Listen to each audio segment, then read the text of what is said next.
This is the Collector Car Podcast, the home for the auto enthusiast. Join Greg Stanley as he applies over 25 years of insights and analytical experience to the collector car market. He will interview the experts and throw in some fun stuff as well. Hey, it's Greg Stanley. If you're listening to this podcast, you know I love everything automotive. This passion has expanded to include being a car specialist consultant for RM Sotheby's. So if you need assistance buying or consigning a collector car at any one of our online or live auctions, including Scottsdale, Amelia Island, or Monterey, you can reach one of our car specialists at rmsotheby's.com, or you can email me directly at gstanley@rmsotheby's.com. Metron Garage is a company designing unique garages, condos, and other structures specifically for the auto enthusiast. They've got 8 models to choose from, including 2-story options, which I think is super cool, all with a very modern look and feel to them.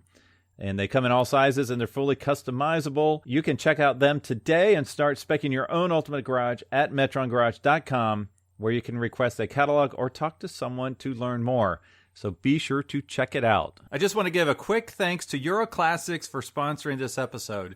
Euro Classics is all about collector cars, from servicing your new BMW M5 to prepping your Porsche for the racetrack to executing a total restoration on your favorite classic. They do it all from routine maintenance to performance upgrades to appraisals and everything in between. You can learn more about its owner, Dale Oaks, by listening to episode number 65 of this podcast. And you can find Euro Classics in the Kentucky, Ohio, Indiana service area and online at euroclassics.com. Classics, CLASSIX.com. Welcome back to the Collector Car Podcast, my auto enthusiast friends. All right, for this episode, I am going to review some of the cars that are coming up for auction in Arizona. This will not just be RM Sotheby's. I will capture a few of the other cool cars coming from Barrett Jackson, Bonhams, and Gooding. Now, not all of the information is currently posted for some of these auction houses, so some of it will be somewhat limited. But I do want to review some of these really cool, incredible cars. So let's start with RM Sotheby's. You are listening to this on a Thursday, and it's a week from today that the auction actually occurs. So next Thursday night at the Biltmore, a wonderful establishment. I will say RM Sotheby's does get the best venues for their auctions. Okay, first I'm going to cover from RM Sotheby's the Tenenbaum collection. Now this is a really great collection, mostly of Porsches, but really just high-end, cutting-edge German sports cars. All right, there are 8 cars in this collection. I'm just going to run through them real quick because they're pretty slick. Let's see, let's start with some early Mercedes-Benz, a 1970 Mercedes-Benz 280 SL Pagoda.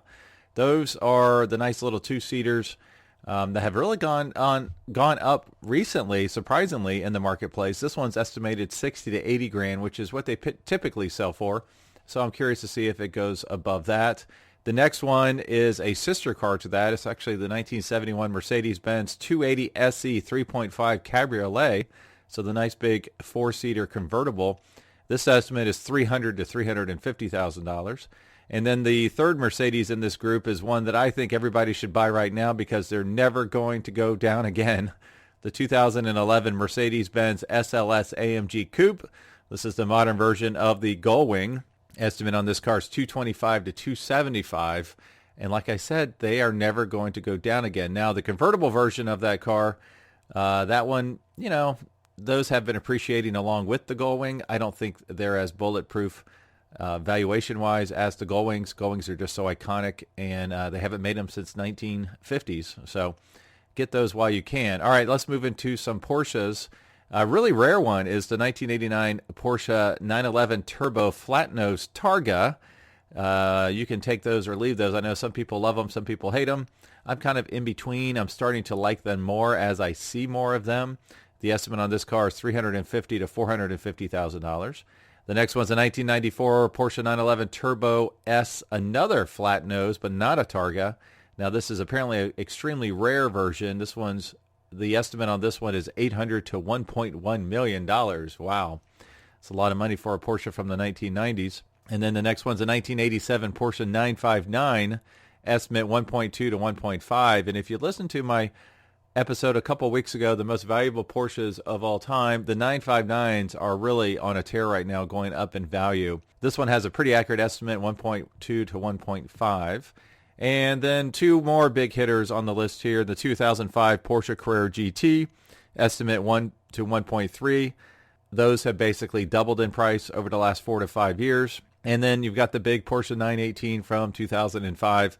Estimate is 1.2 to 1.4. I don't believe this is the Weissach, and I'm curious to see how these are performing in the marketplace. The Weissachs have been strong, and if you caught my bull market list from a couple weeks ago, you'll know that I missed out on those. I called the 2005 hypercars, the Porsche 918, the McLaren P1, and the Ferrari LaFerrari. I thought those would decline in value just because I thought they had peaked.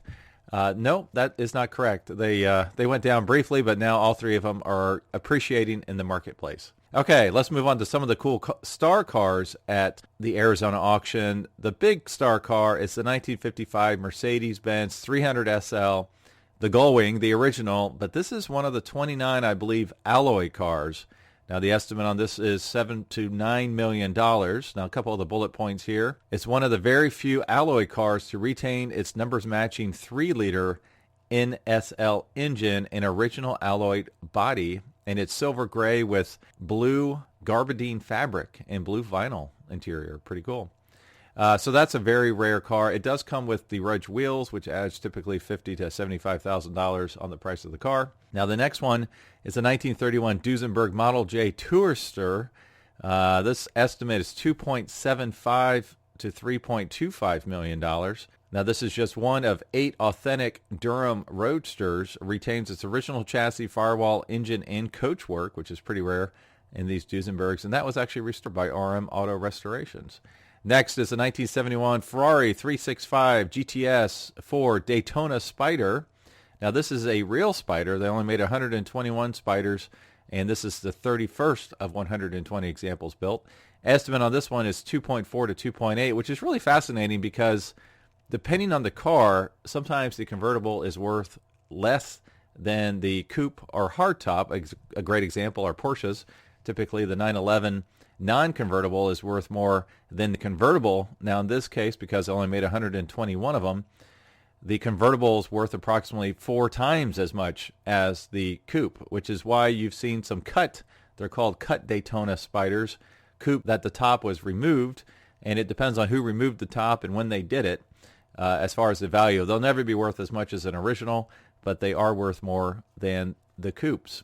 All right, this is one of only 14 finished in Argento Metallizzato. I don't know if I'm saying that correctly or not, but it's a cool factory color combination.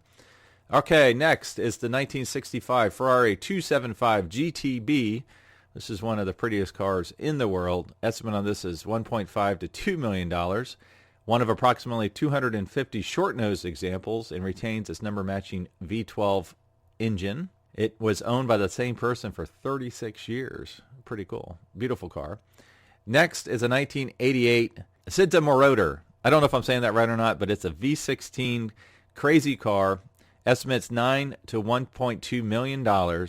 This is a car, if you were to look at it, we had one at Arizona last year. It looks like a kind of almost like a stretched Diablo, and it has quad headlights instead of dual headlights. And it's from the same designer, I believe, that designed the Diablo. And this is the only one that is named with the Moroder as well, who was the initial investor. So I think of the original cars, they made 11. This is the prototype car, chassis number 1. It was displayed at the 1989 Los Angeles and Geneva Motor Shows. It was restored by Canepa in 2018. So it's a fully functional prototype with significant differences from the production model. Now, the production model, like I said, I think they only made 11 of them, so those are pretty rare. But it's crazy to see because it's got a V16 in the back turned sideways, which is really pretty insane. So if you get a chance, go to the website, check it out. Let's see. The next one is a 1971 Iso Grifo 7-liter Series 2. The estimate on this one is $500,000 to $600,000. I'm actually in love with this car. I've always kind of liked them, but any of the European designed cars that have American powertrains, I think are pretty cool. Now, this is exceedingly rare and desirable in the Iso Grifo configuration with the 7-liter Chevrolet engine. So I'm assuming that would be the 427 Corvette engine with a 5-speed manual transmission. Let's see, it was retained by the same family from new until 2018. It's the third of only 4 Series 2 examples fitted with the 7-liter engine. So big, bad, beautiful, absolutely stunning car. We've had quite a few of these come through. Typically, they trade in the 350 to 425. range, but they are going up, which is probably why this estimate is 500 to 600, along with the 7-liter engine. Let's see, next is the 2012 Lexus LFA, 650 to 750. Now, this is not the Nürburgring. Those have eclipsed 1.2, 1.3, even $1.6 million.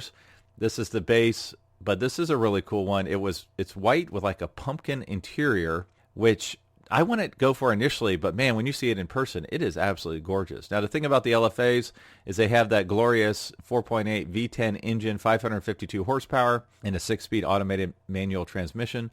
I know someone locally that has one of those, and the thing he doesn't like about it is that because of all the electronics, it takes kind of forever for it to warm up to where he can drive it, which I find pretty fascinating. I need to ask him to take me for a spin in it. But his is a gorgeous red on red. Okay, next is a 1963 Chevrolet Corvette Stingray Fuelie Coupe. This estimate's 175 to 225. I picked this one. I mean, it's a split window, which are pretty cool. They're rare. Nobody wanted them back in 1963, which is why there was no longer a split window in 1964, but now everybody wants them.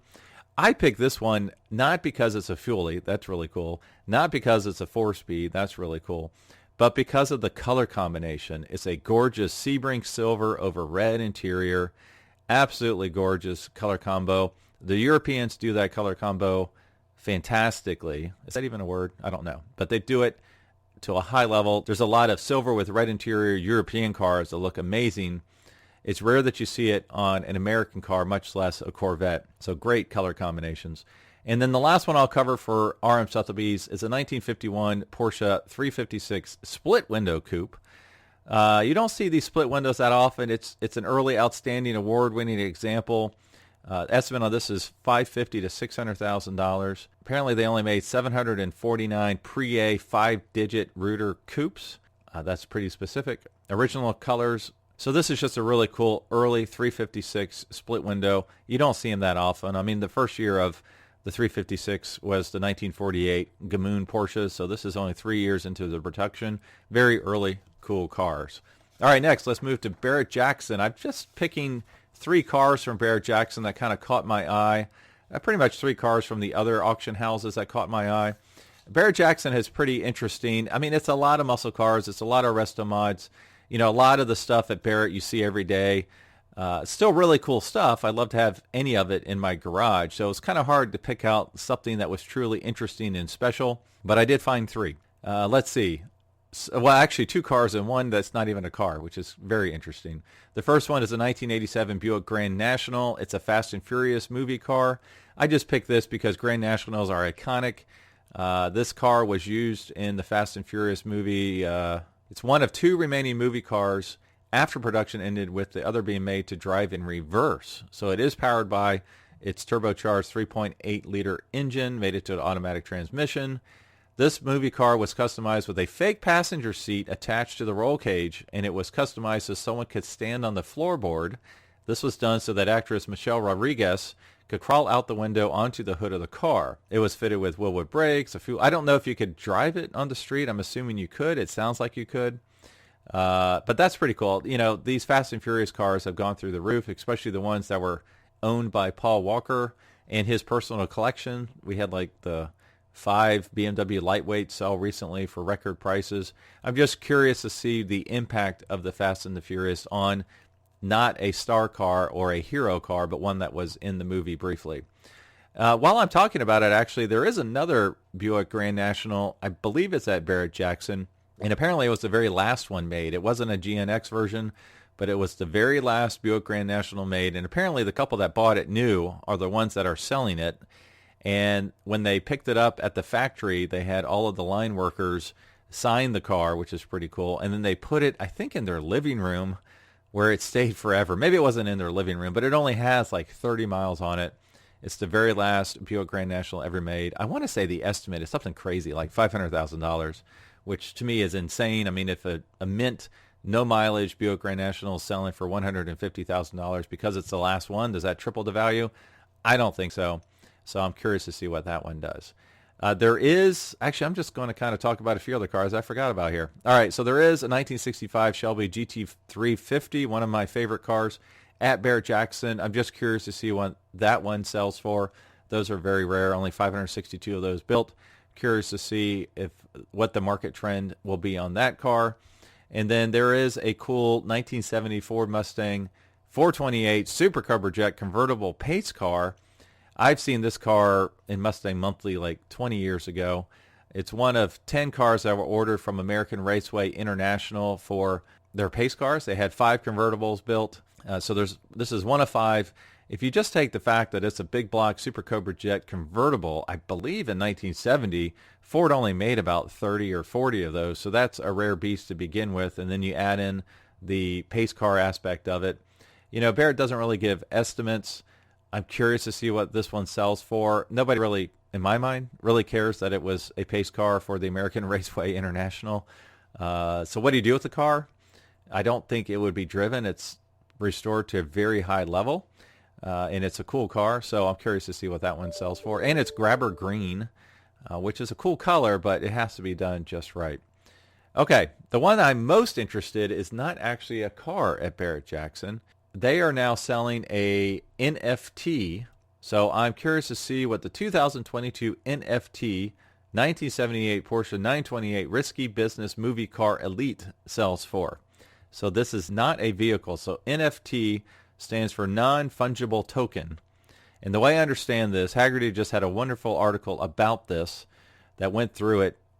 Basically, you're buying the digital trail of the digital video clip of the car being sold. And so Barrett Jackson, at one of their most previous auctions, they sold one of these NFTs. I forgot what it was for, but it sold for like $22,000. I'm like, that's insane. So this Porsche 928, it sold for crazy money. I want to say it was $1.6 million, 1.3, because it was in the movie Risky Business. So how much would you pay for the rights to the digital video of that car being sold? That is really crazy, isn't it? Oh, I'm sorry. It says here, the Risky Business Porsche sold for a record $1.98 million at the 2021 Barrett Jackson Houston auction on September the 18th. So I'm going to read this description for you because I get a headache thinking about it.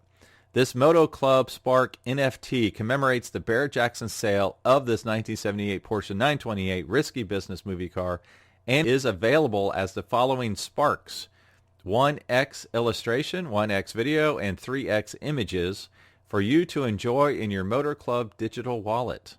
The winning bidder of this limited edition NFT will also receive an exclusive Barrett Jackson VIP Muscle Lounge ticket package for 2 to the 2022 or 2023 auction of their choice. Interesting. It's my understanding that the image that you're buying can be replicated. You can't sue anybody. It's the digital trail of that image that you own. So I get a headache just thinking about it. Read that article that Hagerty released recently, and it will give you a better understanding of NFTs.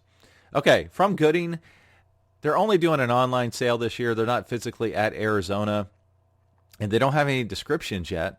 But the 3 cars that piqued my interest, so this will be really quick, is again 2011 Mercedes-Benz SLS AMG Gullwing car. I'm curious to see what that one does. They have a 1966 Ford Bronco U13 Roadster. So this is the really rare one that has the removable doors or no doors and a convertible top or no top. I'm curious to see what that one sells for. It looks like it's a pretty original car, or it was redone forever ago because you could visibly see paint chips.